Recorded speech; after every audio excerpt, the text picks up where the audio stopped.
All right, New Brunswick today. We're here with Joe Cryan, Executive Director of the MCUA. If you could just talk briefly about what your agency does and what you think you're doing for the environment, progress you've made. Charlie, as you're joining us today, we are at our annual landfill open tour. Landfill is part of our solid waste division. The MCUA has two divisions. Solid waste is guided by the landfill collection system here and the landfill itself. And here in East Brunswick, our wastewater division, which is one of our other division, is located in Sayreville. We have over 50 miles of pumping, and we process wastewater for the residents of Middlesex County and beyond. We're actually part of 3 counties. So here, as you saw in today's tour, which you were part of, we talk about how we process waste here, how it works, and how we're part of the ecosystem and the economic system for the county of Middlesex, and hopefully we provide a service that people can value. Right on. And you've been in the role for several years now. What has changed? Has it gotten easier or cleaner or better? The thing that's changed, as it does every day, is we do with experience, we continue to learn. I have the privilege of working with some of the greatest professionals in this industry. So, for example, here as we are in East Brunswick, this is a opportunity for those folks who are here and guided by years of experience to manage the most professional, high quality, and hopefully great neighbor landfill for our residents. Okay, and the landfill was fined $18,000 in 2022 for a number of violations. Can you talk about that process with DEP and what you've done to prevent additional? We're highly regulated. DEP is our favorite acronym here. They regulate both.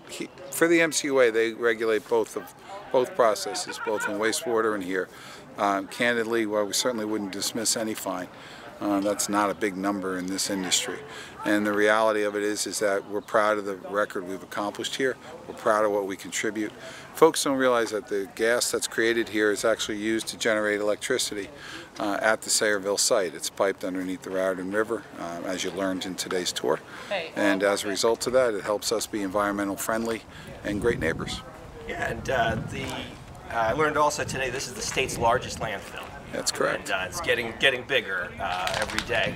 I believe it's authorized to continue dumping here until 2030. What do you see happening after that? Do you think it should be continued, expanded, or do you think that's the time to close the landfill? Well, I'm a little biased, but I think I'm biased because it's economically sound. As mentioned here, this is not only a large landfill, it's an economically competitive landfill.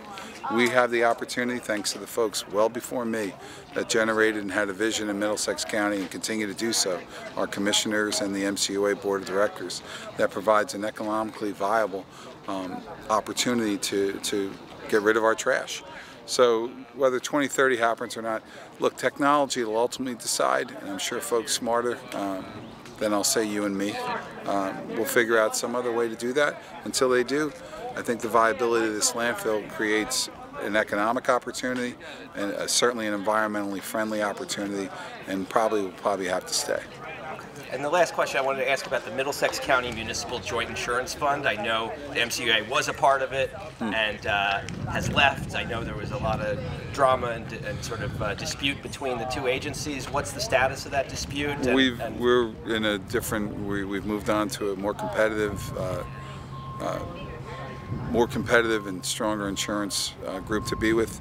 The JIF is where they are, and good luck to them. Okay. Well, thanks for your time today. Have a good one. Thanks, Charlie.